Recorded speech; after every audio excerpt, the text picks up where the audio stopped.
Yes, that's what we're trying to. Yeah, and I'd say, like, what are you if you're not, how do I inspire Wales to be like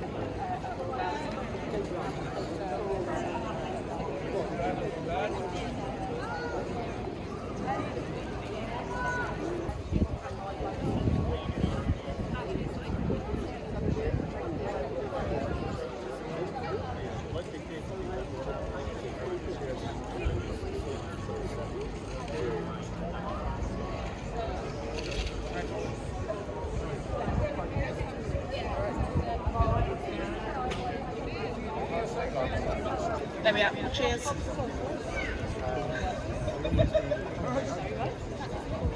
This is Cardiff Trades Council May Day March and Rally assembling today. We're going to have a few speakers now while we're assembling, and then we're going to march through the city centre with our bands at the front and march to another rally outside the library. If you're walking past, please feel free to join us and listen to the speeches from activists from our trade union movement, workers' movement on the rise, and making sure that we demand our rights and our fight for jobs and services. Obviously, we're facing the devastation in South Wales of the threat to jobs in Port Talbot and Llanwern. You know, we are marching today to fight to support those workers fighting to save not just their jobs, but our steel industry as well. But there's plenty of other battles going on in terms of pay, jobs and services across the piece as well. So our first speaker up today now is Mairead Canavan, NEC member for the National Education Union, one of the teachers' unions, who's going to talk about the battles for our kids' education and jobs in that vital sector of our economy. Thanks, Catherine. I couldn't get my printer to work this morning. I can't really see this very well, so I hope that's going to go okay. Before I say anything else about my union, I'd like to say first of all that solidarity with everybody in Palestine, workers in Palestine, but all the Palestinian people throughout this genocide. And I'm delighted and very proud of our young people who are standing up against those horrors, and I fully hope that that will precipitate an end to the genocide. Solidarity also with Tata Steel workers. The loss of 2,800 jobs is just horrific and devastating for the whole of South Wales. And shame on the UK government for not negotiating with unions and for putting so many people's livelihoods at risk. Solidarity with all workers on International Workers' Day. In education, we've had another year where we've been fighting for budgets, and we've been building for an indicative ballot and wondering whether we should go to formal ballot again.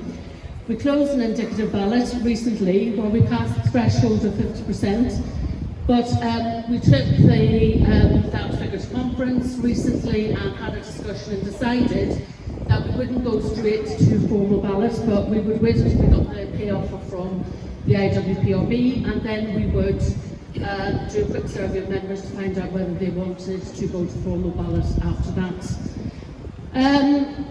So any districts are being told across Wales that funding is worse than ever this year, if that's possible. We had a recent budget meeting in my district, Vale Glamorgan, where head teachers were told that they need to come up with radical solutions to cut costs. And one head teacher said that actually there was no other way to cut costs, everything's been cut to the bone. They were told that we should be thinking of pedagogical solutions. So clearly they want us to start cutting subjects, they want us to share subjects across sixth forms, and they're also suggesting that we have bigger class sizes, double up class sizes and things. My head teacher said, well, I can teach 450 pupils in an auditorium, but I can't assess them. So our schools are going to shrink in terms of the subjects we can offer if they don't get more funding. And it's going to be the arts that go first, music and drama. And as we know, those are the things that really have a lot to do with student well-being. well-being. In fact, they're a lifeline for some students. So any action that we take this year is going to be about funding as well as pay, and in fact that was the case last year as well. A lot of it is about funding. And I said that wasn't enough to have to battle about funding and pay with Welsh Government. They have been pushing ahead with their plans to change the school year. Reform of the school day and school year was contained in the Labour Plaid Cymru Cooperation Agreement. There's no concrete evidence that reform would benefit either pupils or families, and many other countries have much longer summer holidays with no detriment in fact to children. But Welsh Government have pushed through it anyway. Reform of the school day was explored and dropped, but they're still pushing ahead with the school year and changing that. They didn't formally consult with unions, but they put out a public consultation which closed on February the 12th. And we're still waiting to hear about the response to that. During a meeting with the new Education Minister, Lynn Neagle, last week, we told her that the 50% threshold had been reached in the indicative ballot, that we had included a question on the school year, and that we would be pushing ahead to take action over that issue if they were going to push ahead with their plans. We told her that the issue was in the hands of the Welsh Government now, but they have to consider the real possibility that we're going to move to formal ballot and strike if they continue with this reform. We told her that we believe that the issue is a complete distraction at a time when education is in crisis. And we also expressed disappointment that there's been no formal consultation on the proposals with the relevant trade unions, and that the indicative ballot may well have been avoided if they had properly consulted with us. Unfortunately, it feels like education has become a battleground in recent years, and far too little thought has been given to how our children are bearing the brunt of this. Pupils with additional learning needs are losing the help and resources they need and they're entitled to, because schools are having to make cuts and redundancies because of a lack of funding. Teaching assistants are always first to go when budgets are tight, and head teachers tell us they don't want to lose any teachers, but budget cuts mean that they have to do so. Welsh Government wants to introduce new curriculum and new ALM bill without the funding and training required to do that. They talk about our new innovative curriculum in Wales, but innovation costs and they don't want to pay. Teachers are one of the most scrutinised professions, and there's never been made worse because head teachers are using capability to try and get rid of expensive teachers. So is anybody surprised that we have a recruitment and retention crisis in teaching? I'm not. Thank you.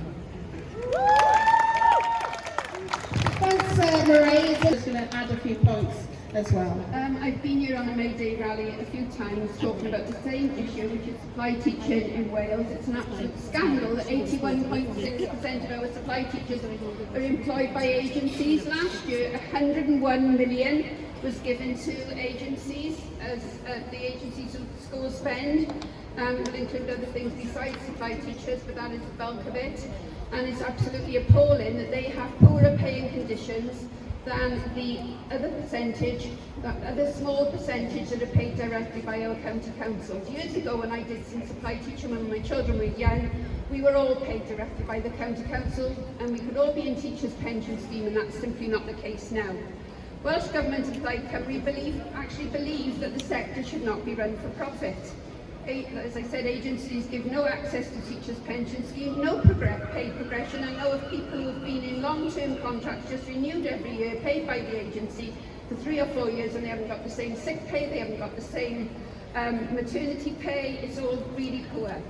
The new booking platform's been put in place. It was announced on December the 6th, 2022 by Welsh Government, and a planned rollout was started in Anglesey, and we're still waiting for it to have a further rollout because the teachers' pension scheme element needs a public procurement entity, employing entity, and they haven't got one. So public sector employing entity, and as yet they haven't put one together. So that's all taking time, and this agency rip-off is continuing. So the disparity is atrocious. It's gone on for years. It's now 10 years since they started looking at this. We had a report from Audit Wales, Eston 2013, I've forgotten about this, sorry. The various reports have gone on and on over the last 10 years. They did their own inquiries, it's supply teaching, all of these inquiries, reports and everything else, all cost money, all money wasted because we got agencies. The main thing of concern as well to every parent, every grandparent who is in this arena here is the learner outcomes. And every single meeting I have been to with Welsh Government officials, with whoever anybody else will listen, is the learner outcomes. That's the outcomes of the children. Their learning shouldn't be disrupted by having supply teachers in, but the supply teaching is being done by teaching assistants, and they are being pulled from our most vulnerable children. There was an article in The Guardian just this week about it. They're being pulled from our most vulnerable children where they worked in small groups with them to go and take the whole class. This is totally unacceptable. Do you agree? Yes! Right, if you agree, please can you write to Welsh Government and tell them it's not acceptable. Look up the Guardian article, send them the link and say we're not happy with this because it's just not acceptable. If we don't start writing to our MSs, our county councillors, people of influence who can actually do something, nothing will happen, or it certainly won't happen very quickly, and it needs to happen right now. So, hang on a minute, I think that's it. And as Mairead has already said, funding is the biggest problem. We know about Tory cuts, but we have to make sure that Welsh Government, our councils, our schools are all spending their money effectively, and it's for the best use for our learners. Thank you. Thanks, Sheila. Our next speaker, this rally has been organised by Cardiff Trades Council. We work very closely with all the trades councils across this part of South East Wales, and I'm very pleased to welcome AJ Lebrun, speaking from RCT Trades Council. Let me get a bit closer to the mic so you can hear me. Today, we commemorate the struggles and victories of the union movement. We stand together, united in our cause for justice, equality and dignity in the workplace. Unions have been a cornerstone of worker empowerment for generations. However, it is not just in the workplace that we have strength.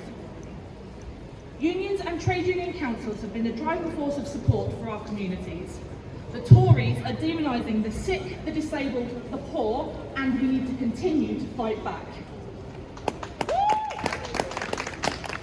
Rhondda Trade Union Council, since its inception, has supported food banks, local facilities, victims of war and genocide, and support our community as a whole. We continue to proudly be a united force against injustices. However, we should not have to do this. The UK government is trying to tear down our working classes and destroy our NHS, helping the rich get richer and profit off the people in this country. We must stand united against this abhorrent government. We must stand against the fat cats in our mansions, hoarding money in its millions, using us to do it. We must give the power to the working class, the backbone of our country. And we can. In our unions, there is strength. With unity, there is strength. Politicians are trying to erase our workers' rights. The NHS is being brought to its knees. The sick and disabled are being stripped of the right to live in comfort and in dignity. This is all a choice by the Tories. We need to fight back against the campaign against workers and unions. And if successful at the next UK election, we must pressure Labour to make sure they do not go back on their promise to strengthen our workers' rights. People are struggling to survive. Food banks are helping more people than ever. We are waiting years for healthcare. Families are having to choose between having a hot meal or a hot shower. This is not okay. The cost of living is crippling us, whilst food and utility companies rake in high profits to make their shareholders richer, whilst our bosses fight against pay rises that would ease the struggle of their workers. As a collective, we can and must fight back against them. Friends, continue to support your union, continue to push back against injustice, continue to fight. Solidarity.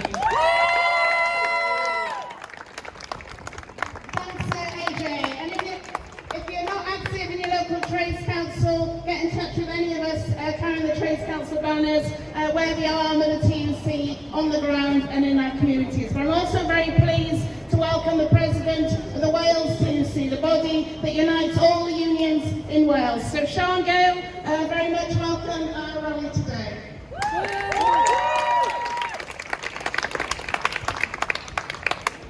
Good afternoon everyone. Sian Gale from the Llywydd Economic to UC Cymru. I'm going to be president in May, so at the end of May, so I'm president-elect at the moment. I send greetings from Shavana Taj, our General Secretary, who unfortunately can't be with us today, but she sends greetings and solidarity to you all as we celebrate International Workers' Day here in South Wales. I think the trade union movement is starting to move forward as well, because so far it's been an all-woman female panel, so it's fantastic that we're starting to get more diverse. There's more to be done, but come on, we're all going to do it. Today provides us with an opportunity to celebrate the achievements of working people, to show solidarity with workers all over the world, and recognise there continues to be a lot to do in terms of workers' rights.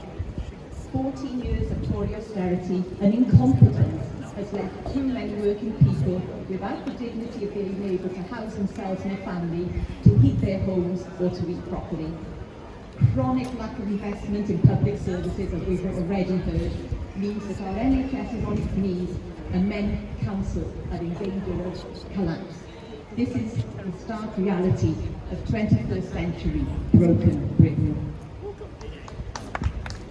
I urge you all to encourage family, friends and colleagues at work to join a union. You have to do it. We can only win in solidarity. Without solidarity, the last 14 years lets us know what happens. Find out what they're particularly interested in, or listen to their problems and link these to trade union activities and values. So it could be the environment, it could be equality. Young people care about things. Let's get them linked into the trade union movement. If you're not a union member yourself, then check out the TUC website to find out which union is best for you. We've already heard about huge job losses at Tata Steel that will have devastating consequences on working people and the whole community of Meath, Port Talbot and surrounding areas. It's absolutely tragic. And unions are doing their best to stop it happening, or at least slowing it down so we can have a really just transition. But unfortunately, the Tory government in the UK are putting a kibosh on that. And valued by us all here, I'm sure. It informs, educates and entertains. However, the industry is reliant on a predominantly highly skilled, freelance, atypical workforce. This has been the case, especially since 1986, when Margaret Thatcher, do you remember her? Some of you won't, some of you but some of you will. But she labelled the TV industry as the last bastion of restrictive practices. That's because we had strong trade unions, and we were also shown programs that they didn't want the public to see. They wanted Murdoch's type of programming, not the reality of what's happening in our country. This resulted in a move from secure, permanent jobs in unionised workplaces to growth in insecure freelance work where individuals don't have guaranteed hours, they don't have sick pay, and they don't have unemployment benefits, and they don't have access to an employer's pension scheme. They have to do their own training and development in their own time. Funding problems at the public service broadcasters, which you might have already heard about, the slowdown in commissions from streamers like Netflix, and rising costs has led to a drastic slowdown in work. Many freelancers have not worked for months, and this is having a devastating impact on them and their families.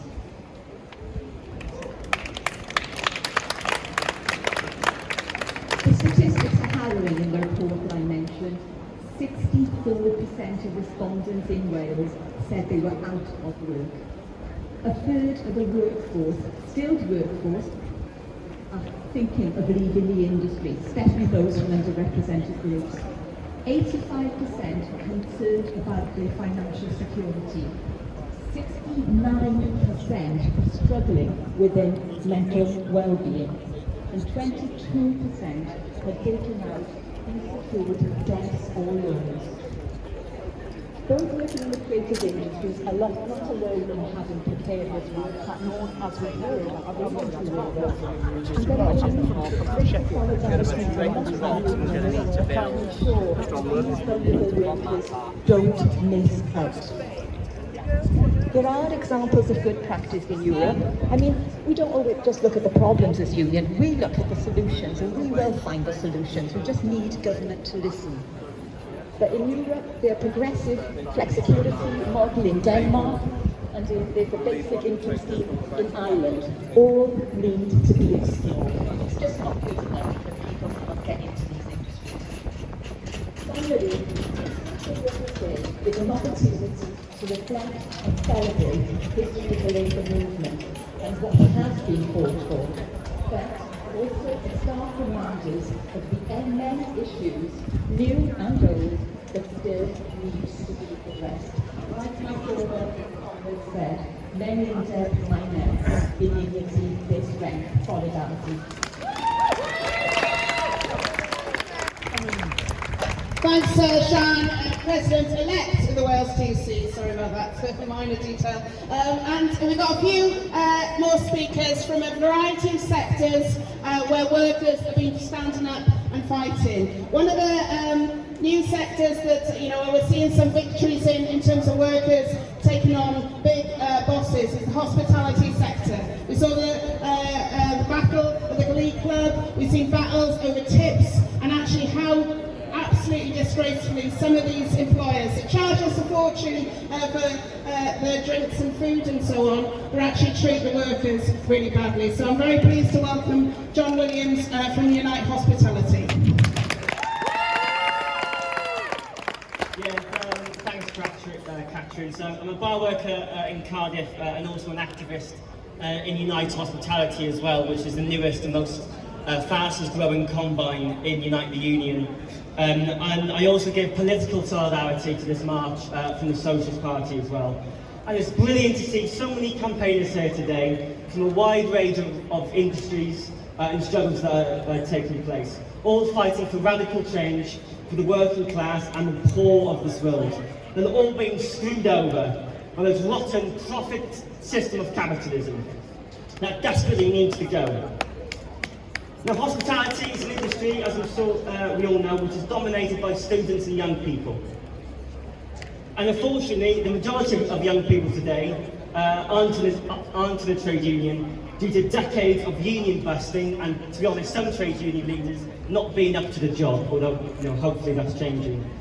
And even though there are well over 7 million members of the trade unions, and even though membership has increased over the past 4 years, that has not been the case in hospitality. And the bosses know this, and they take advantage of this. Many workers are illegally being sent home early with no pay, last-minute rota changes that make it difficult to plan our lives, under 18s being paid less than £5 an hour, 0-hour contracts, and some managers who think that they can get away with anything. And the industry is understaffed, we're overworked. There's even been instances where students have had to do a busy shift and then do an exam. And Unite the Union did a survey of its members, which found that nearly half of bar workers are considering leaving the industry.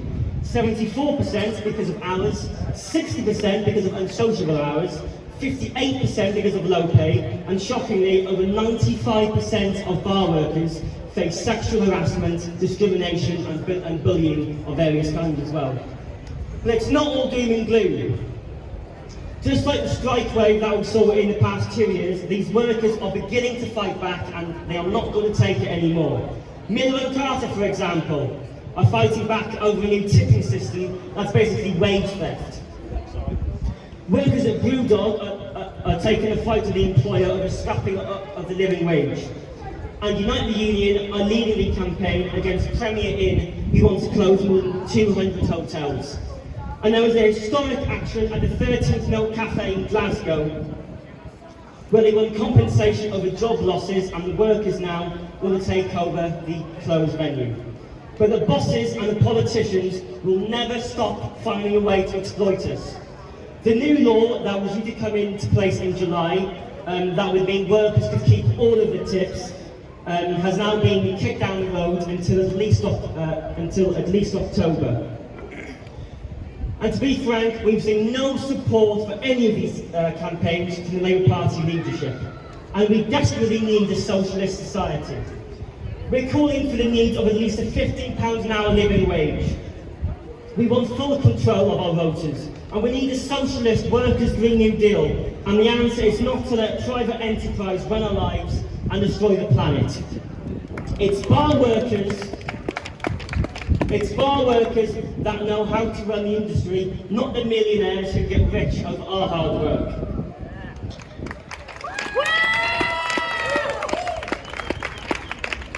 And the reason why so many young workers don't want to get organised is because they don't think that things are going to get better, is because what support and track record have we got from our politicians? We have the charlatans at the Cardiff Council using fire and rehire only a few years ago to allow 2 of their bin workers to be on agency contracts for over 15 years while allowing bullying to spread. You also want to privatise St David's Hall. We have a Welsh government under the anti-union sham of the social partnership who dismissed and laughed at the concerns of teaching unions over the appalling attempt by Welsh Labour to force the reopening of unsafe schools, as well as throwing a grade of students under the bus before they conceded. And in Wales, didn't even support the strikes and were offering pay cuts in the so-called deals that they were offering. And that's why, in my view, it's about time the trade unions pulled the plug on the Labour Party and actually fund a party that will fight for the working class and is controlled by the working class. And we have to start preparing for that now. In the general election this year, I'll be standing in the task, the Trade Unionist and Socialist Coalition in Cardiff, to put forward these demands. And our message to whoever is in government by Christmas is this: we will use the full force of our movement to kick you out and eventually scrap this capitalist system that you represent. Thank you, solidarity. Cheers, John. And obviously we've seen a great deal of strike action over the past year. I'm sure many of you will have appreciated the support on your picket lines from the CWU posties who don't cross our picket lines. And I'm very pleased to welcome the new branch secretary of the local posties branch, Guy Horton, to talk about the current battles that CWU are taking in terms of the horrendous bosses of something that should never have been privatised in the first place.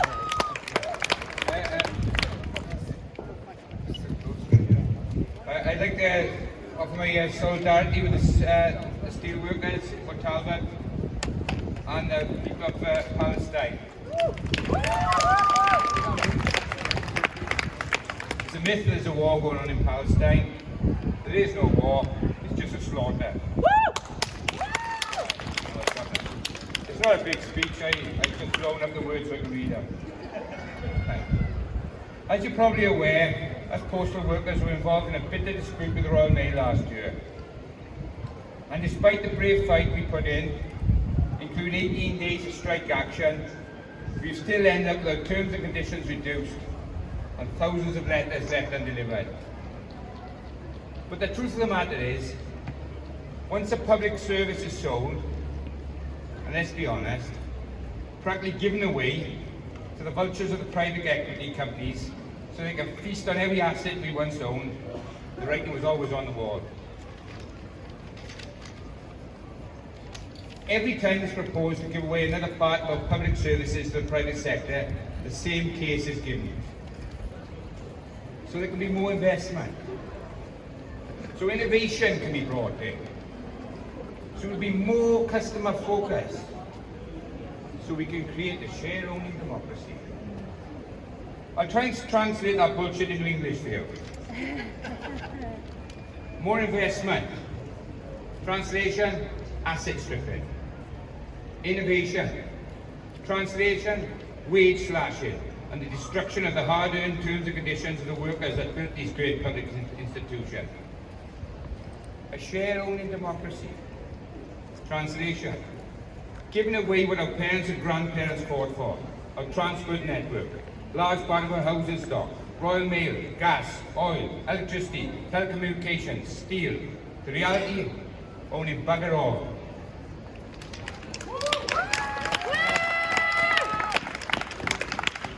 And for better customer service, translation, unaffordable fuel bills, the most expensive and unreliable public transport service in Europe, letters that lay around undelivered, and a day at the seaside spent swimming in sewage.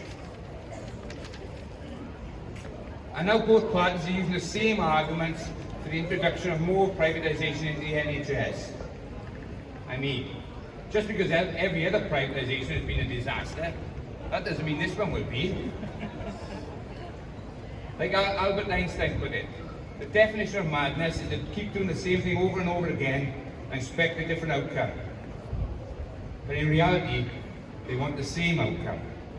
Public assets and money given to their billionaire friends and jobs for the boys on the boards of these privatised companies. Comrades, I have no doubt that the Labour Party won't be as bad as the Tories. But don't think for 1 second that the fight will be over when they win the next election. While there are many fantastic people and great comrades in the Labour Party, the leadership are fundamentally neoliberal in their outlook. They believe that the free market holds the answer. It doesn't and never has. So by all means celebrate the humbling of the Tories at the next election, but then we need to direct our energies into putting pressure on the Labour Party to do the right thing for our members and the working and middle class of this country. Keep pushing for what we know is right. A fully publicly owned NHS, dignity for our old people, a future and a home for our young people, and yes, fighting for the return of our public transport, utilities, Royal Mail into public ownership.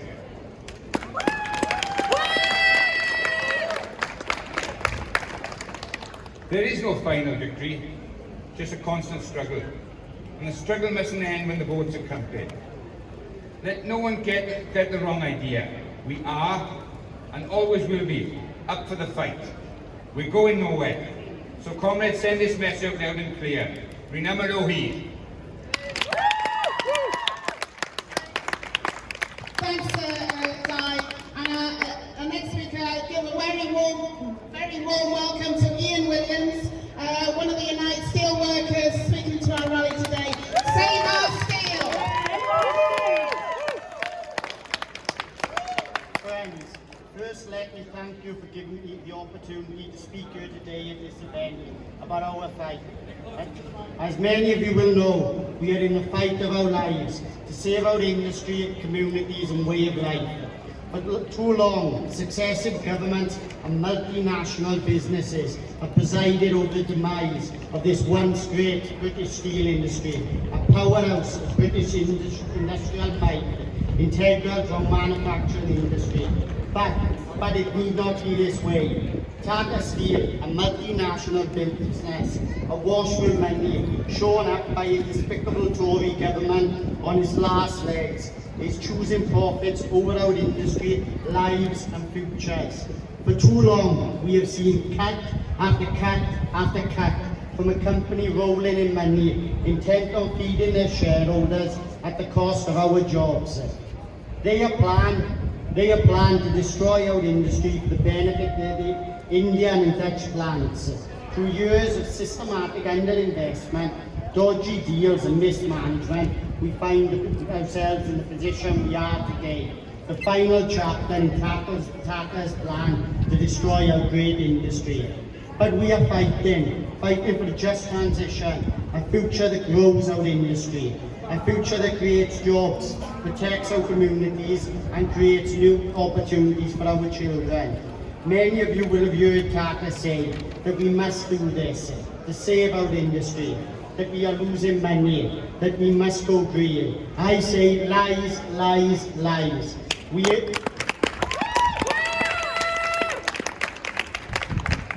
a loyal workforce, are being sacrificed on the altar of profits.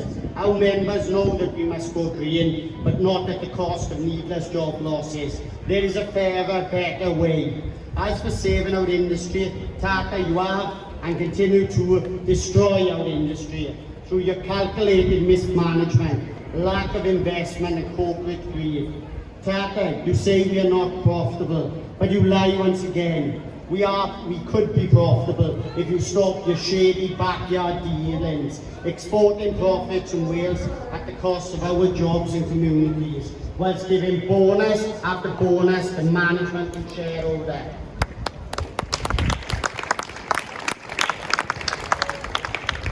Let nobody fool you that Tata has not got the money to make better choices. They are sitting on reserves of over £1 billion, whilst they watch workers suffer. We deserve a better, a fairer chance, a level playing field. Why are we the only steelworks in the world that is transitioning in this way? Because there is a better way, a better transition. Whilst Tata shut our furnaces, exporting our jobs and importing dirty steel, Tata is building more furnaces in India, replacing our lost capacity. How can this be? How is this fair? How is this green? Especially at the time when experts predict a tenfold increase in green steel demand. Yeah, you did hear that, right? But there is a fight back from the workers and communities that rely on our industry. We have created a plan that gives us a just transition, a transition that not only works for Tata, but works for the workers, communities and Wales. A transition that is bold, growing much needed capacity, protecting our industry, securing our communities, and make steel the green steel capital of not only Europe, but the world. This is a future for all, a future for the many and not for the few, a future we can all be proud of. I am proud to say our members of Port Talbot and Lamwern have voted decisively to fight. Despite the bullying and intimidation from Tata, they voted yes, yes. Yes, yes for a better future. We will fight. We will fight to the bitter end for our industry and communities. History will not forgive us if we do not. Tata, we will not allow you to ruin our children's future. We will take the fight to you.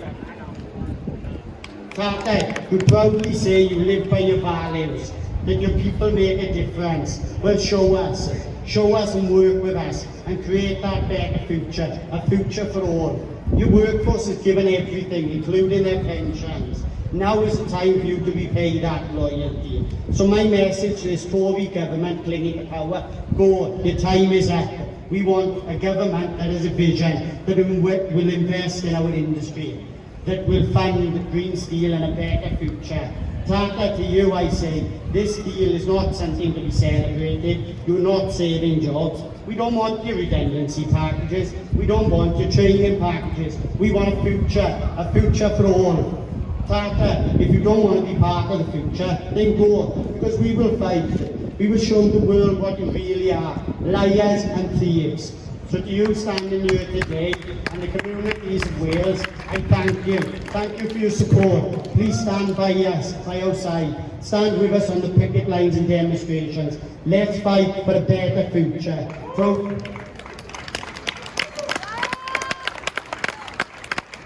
To our colleagues in other Tata sites and businesses, I say, it's us today, it's you tomorrow. Stand with us. Tata, you are on notice. We will have no more of your bullying and lies. Your time is up. Work with us or feel our wrath. We will fight and we will win. Solidarity to all workers, thank you.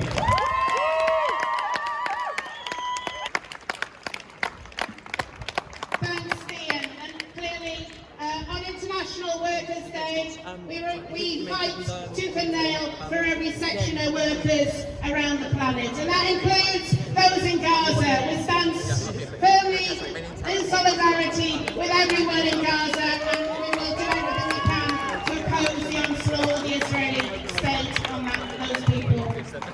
But we also stand very firmly, and I think everybody here and everybody up and down our communities across South Wales, across the whole of Wales, and every working class community up and down this country are absolutely standing firm with the steel workers. It's absolutely disgraceful what Ian has described. But we recognise this is not just about jobs of the steel workers. This is about our communities and our future. We need a steel industry in our communities. But we also need a steel industry that's run for the benefit of everyone. We need the jobs in our communities, but we need the steel to manufacture the things that we actually need in our society. A decent transport system, decent homes, and all the infrastructure that everybody has talked about here. And whatever the steel workers decide to do in Tata, and we fully back every strike ballot and obviously the overwhelming ballot that the Unite members have had. So whatever action those steel workers take, they should know we are right behind them.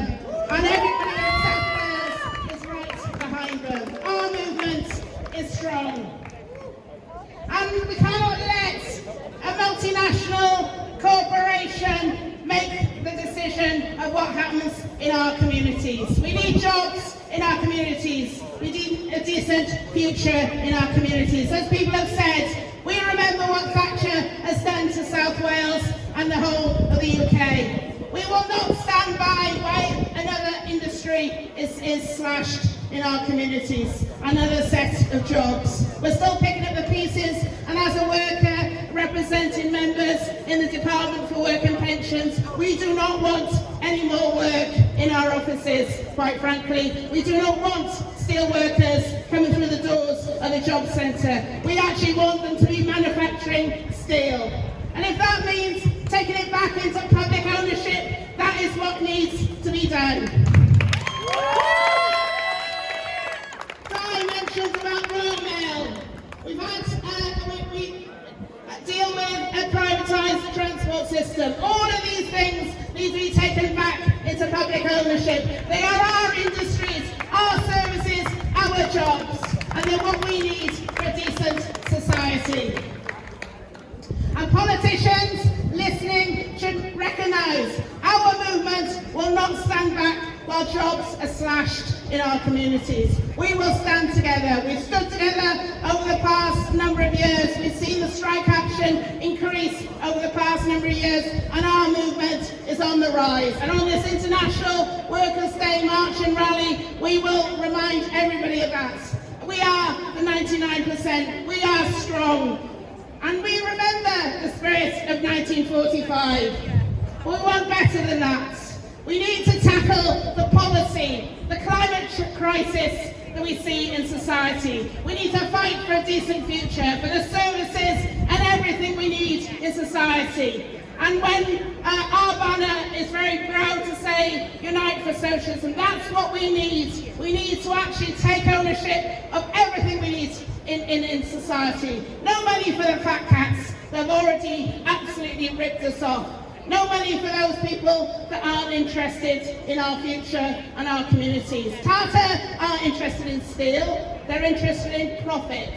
We need steel, we need railways, we need homes, we need services, an NHS, our postal service, our railway service, our communications, all the utilities. We need public energy companies to be brought into public ownership as well. We need a plan where everything is integrated so we can actually fight for our services and our communities. There's plenty to do, plenty of battles to be had, so we stand in solidarity with every ordinary person around the planet, fighting against injustice, fighting against war, and fighting against the bosses. So we're going to set off shortly, march around the city centre. We're going to have a big bang in terms of nice brass bands at the front, making loads of noise, make lots of noise, and make sure that every shopper in Cardiff recognises our movement is on the up, our movement is on the rise, and we won't take anything standing down. We will fight for our communities and we'll move forward. Thanks everybody. Thanks very much, Catherine. I'm Dave Bartlett, the Secretary of Cardiff Trades Council, where we've organised, as we always do, in May, celebration of May Day and the workers' movement. Solidarity to all workers.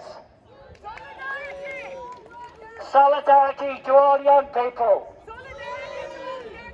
Solidarity to all oppressed people across the world, those who are in struggle at the moment, like the Palestinian people, against bitter state repression. Solidarity. So, with that theme in mind, we're going to be lining up. See the band behind you? They'll be in the front. Can I ask, first of all, the Tata Steel banner is in the front behind the band, followed by the Cardiff Council workers who've been on a magnificent strike, and we'll hear from them at the end of the rally. If you can go second, if the Cardiff Trades Council banner can line up behind them.